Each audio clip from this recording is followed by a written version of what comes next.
Seat വിഭജനത്തെ ചൊല്ലി UDF-ഉം സ്ഥാനാർത്ഥി നിർണയത്തെ ചൊല്ലി കോൺഗ്രസും നേരിടുന്ന പ്രതിസന്ധിയാണ് ഇന്ന് പ്രധാനമായും വാർത്തകളിൽ ഇടം പിടിച്ചത്. കൊല്ലത്തും മലപ്പുറത്തും UDF-ൽ പ്രതിസന്ധി രൂക്ഷമായി തുടരുകയാണ്. കൊല്ലം കോർപ്പറേഷനിൽ 15 സീറ്റിൽ ഒറ്റയ്ക്ക് മത്സരിക്കാൻ മുസ്ലിം ലീഗ് തീരുമാനിച്ചു. കേരള കോൺഗ്രസും 14 സീറ്റിൽ ഒറ്റയ്ക്ക് മത്സരിക്കും.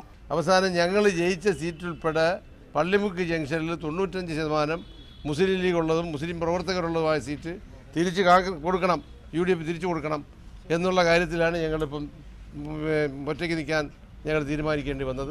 മലപ്പുറത്തും സീറ്റ് ധാരണയായില്ല. ചില പഞ്ചായത്തുകളിൽ കോൺഗ്രസും മുസ്ലിം ലീഗും പ്രത്യേകം മത്സരിക്കുമെന്ന് ആര്യാടൻ മുഹമ്മദ് തന്നെ വ്യക്തമാക്കുകയും ചെയ്തു. അഥവാ യോജിക്കാൻ കഴിഞ്ഞില്ലെങ്കിൽ തനിച്ച് നിന്ന് മത്സരിക്കണം എന്നാണ് ഞങ്ങളുടെ അഭിപ്രായം. ഞങ്ങളെല്ലാം തന്നെ അവിടെ ജയിക്കുമല്ലോ. അവരും പരസ്പരം മത്സരിച്ചാൽ അവരൊന്നിച്ചു നിന്നാലും ഞങ്ങൾ ജയിക്കും. തിരുവനന്തപുരം കോർപ്പറേഷനിലെ കോൺഗ്രസ് സ്ഥാനാർത്ഥികളെ ചൊല്ലി എന്തെങ്കിലും തർക്കമുണ്ടോ? ഇല്ലെന്നാണ് കോൺഗ്രസ് പറയുന്നത്.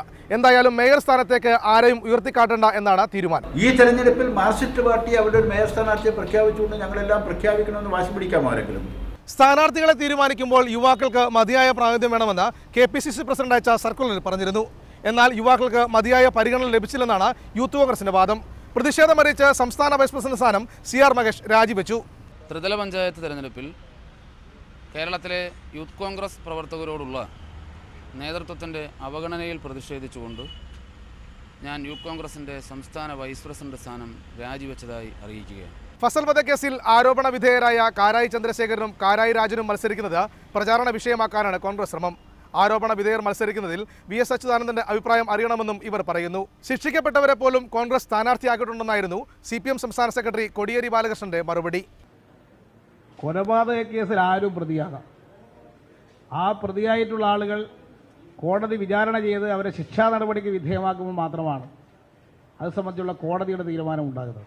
RSS വെള്ളാപ്പള്ളി ഉമ്മൻചാണ്ടി സഖ്യമെന്ന പിണറായി വിജയന്റെ ആരോപണത്തിന് പിന്നാലെ RSSുമായും BJPയുമായും കോൺഗ്രസിന് രഹസ്യബന്ധമുണ്ടെന്ന കുറ്റപ്പെടുത്തലുമായി പ്രതിപക്ഷ നേതാവ് VS അച്യുതാനന്ദൻ രംഗത്തെത്തി. BJP SNDP സഖ്യത്തെ തള്ളിപ്പറയാൻ കോൺഗ്രസ് നേതൃത്വവും UDF-ഉം അടിക്കുന്നത് അതുകൊണ്ടാണെന്നും VS പ്രസ്താവനയിൽ പറഞ്ഞു. അങ്ങാടിയിൽ തൊട്ടതിന് കെറുവെന്നായിരുന്നു ഉമ്മൻചാണ്ടിയുടെ മറുപടി. ഇത്രയുമാണ് ഇന്നത്തെ പ്രധാന തെരഞ്ഞെടുപ്പ് വിശേഷങ്ങൾ. വാർത്തയുടെ വിശദാംശങ്ങളുമായി ഗോപികൃഷ്ണൻ ചേരും.